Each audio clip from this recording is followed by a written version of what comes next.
The Shark-Headed Bear Thing, Chapter 4. Ben's boots squelched through the mud as he and Paradise hurried along the wide, crowded streets of the village of Lump.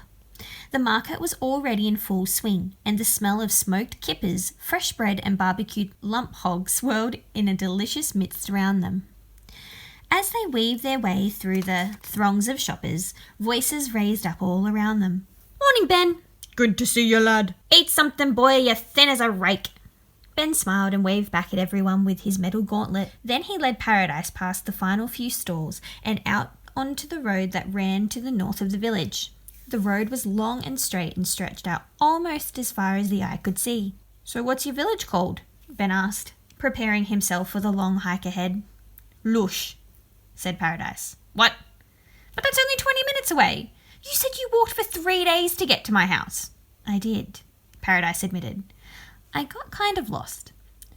"You got lost between Lush and Lump?" "No, I didn't get lost. I never get lost. I got kind of lost." "For 3 days?" "Yes," she said, her face crinkling into an angry scowl. "Do you have a problem with that?" Ben shook his head. "Nope." They trudged on in silence for a while. The sun was climbing in the sky, and the trees on either side of the track were alive with the twitter of birds. "So, what are you then?" Ben asked. Paradise frowned. "What do you mean?" "I mean, are you an elf or something?" "Why would I be an elf?" "Just, being so small." "I'm not that small." "You're pretty tiny," said Ben. "I'm nearly average height," Paradise replied. "For an elf, maybe." "Elves aren't short, they're tall," Paradise said. "Everyone knows that." "Everyone knows that." "What? I mean, yeah." Ben forced a laugh. "Of course." "Just kidding." They walked on a bit more. "So what, you're just a human being then?" "Yes."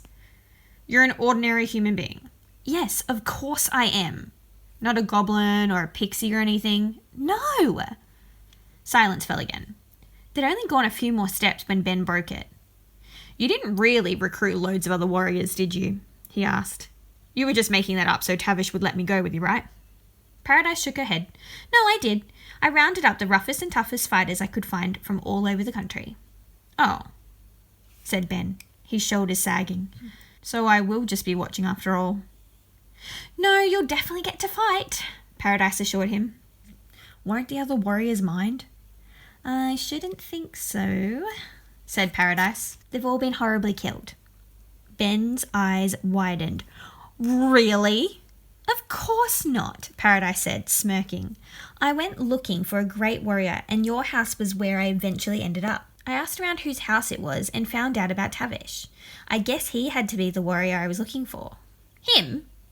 "Nah, don't know where you've heard that from," said Ben. "If he cuts his finger, he has to go for a lie down. I fought loads of monsters, though." "What kind?" "Oh, Ben said, after the tiniest of pauses. "Big ones, bigger ones, other things." Paradise stopped sharply and sniffed the air. "Do you smell that?" she said. "Sorry, I think I stepped in something back there," Ben said. "Not that," Paradise said. "It's sort of burning smell, like..."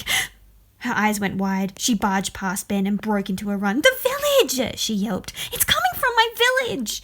They sprinted along the track, clambering over fences and bounding across streams. Paradise was faster, but Ben was better at jumping and climbing, so they were neck and neck as they made the final dash to Lush. By the time they reached the village, there was almost nothing left. Stone shacks lay in ruins. The burnt wreckage of wooden huts smouldered and smoked. All that remained was the village well, a trampled vegetable patch, and an elderly donkey in a straw hat. "Troll's teeth. I've never seen anything like it," Ben said. I know," Paradise stammered. "I mean, a donkey," said Ben, "wearing a hat." "Not that! My whole village has been destroyed." Ben's eyes widened, as if he were only now spotting the damage for the first time. "Oh, right. Yeah. So it has." Paradise cast her gaze across the wreckage. "They're gone," she said. "Everyone's gone." I'll never see them again. Hello, called a voice. Paradise didn't seem to notice. Mr. Thringle from the baker's. Gone, Paradise said. Bibbly Cod, the goat tamer. Gone. The voice came again. Is there someone up there? Old Granny Belcher, voice like an angel, face like the back of a dog. I won't see the likes of her again, Paradise continued. We're down the well! Do you mind? Paradise snapped. Some of us are trying to be upset here, and it's not easy with... Wait! The well? They dashed to the well and peered into the gloom. A dozen villagers were crammed down there, clinging to the rough stone walls or treading water below. An old woman with a face like the back of a dog let out a cheer when Paradise's face appeared at the top of the hole. Paradise! We're saved! She sang. What happened? Paradise asked. Was it the monster? It was, sobbed the woman. It was. It was horrible. It had the head of a shark, one man cried. And the body of a bear, another added. And the tail of a bunny, said a third. There was a pause. But a dead scary one. What's a shark? Asked Ben. Ya lad, came a voice from the gloom. A shark be a big fish. That's Captain Swordbeard, explained Paradise quietly. He used to be a pirate, but now he runs the fishmongers. A big fish doesn't sound too bad, Ben said. A shark be the biggest, nastiest fish you ever set eyes on, with teeth like saw blades and eyes carved from pure evil itself, said Captain Swordbeard. Actually, that does sound pretty bad, Ben admitted. We'll get you out, Paradise said. Ben turned the wooden handle that lowered the bucket down into the well. When it was close to the bottom, there was a loud thunk. Oh-yeah! Sorry, said Ben, and he wound the handle back half a turn. There was a scrambling and splashing and the rope went tight. Ready! Ben cranked the handle backwards. After a minute or more of winding in the rope, a man's head rose slowly into view. The man was short and chubby with a red face and only a few strands of hair on top. His knuckles were white from gripping the rope and his whole body trembled as Paradise helped haul him over the edge of the well. Mayor! Paradise cheered. Are you okay? The man did his best to smile. Oh, don't worry about me, dear, he said. I'm fine. Just dandy. It takes more than a silly monster to the Mayor of Lush.